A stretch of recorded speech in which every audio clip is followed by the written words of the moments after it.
Back here at 7:14 this morning, the law in Massachusetts says dogs and cats must get a rabies vaccine. But a growing number of dog owners are expressing skepticism about vaccinating their pets against this fatal disease. Rachel's here now with a look at why this has some vets worried. Yeah, that's right. This even has a name. It's called canine vaccine hesitancy.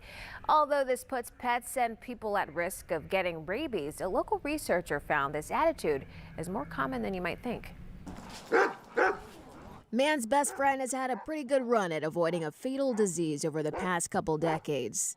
We actually have done a remarkable job in the 20th century of basically eradicating the dog as the host for rabies affecting people. While 60,000 people a year die from rabies infections worldwide, the number in the United States is 0.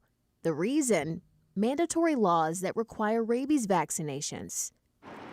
In Massachusetts, the law is pretty straightforward.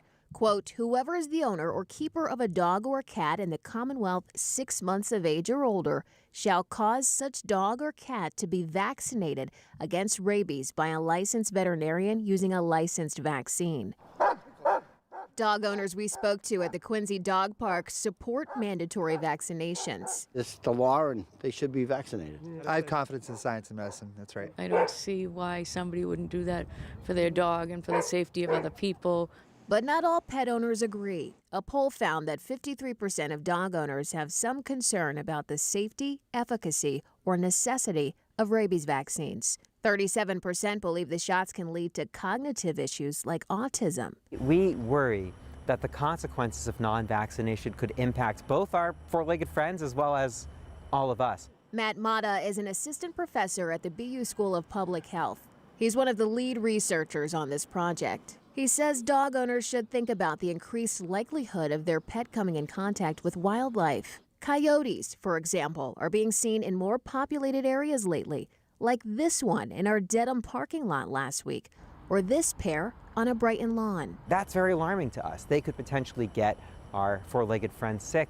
And then that, of course, runs the risk of getting all of us sick if we come into contact with unvaccinated animals. The major risk is actually a resurgence of diseases that we've done an effective job of controlling. Rabies is nearly fatal in both animals and in people.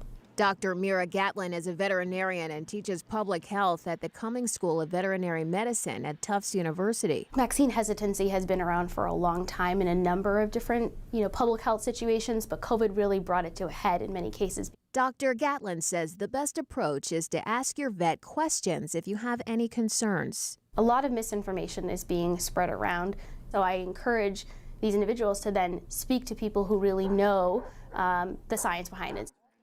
Every dog in Massachusetts is required to get a license and to get what they need in a rabies vaccine. We wanted to find out the consequences of not complying with the laws. In Boston and Worcester, having an unlicensed dog results in a $50 fine. Barnstable goes as high as $75. And in Reading, you get an initial $10 fine with $5 for each additional month the dog remains out of compliance. Dr. Gatlin says if expense is a factor, there are often free or low-cost rabies clinics held in the springtime. We put a link to the state's rabies program on our website.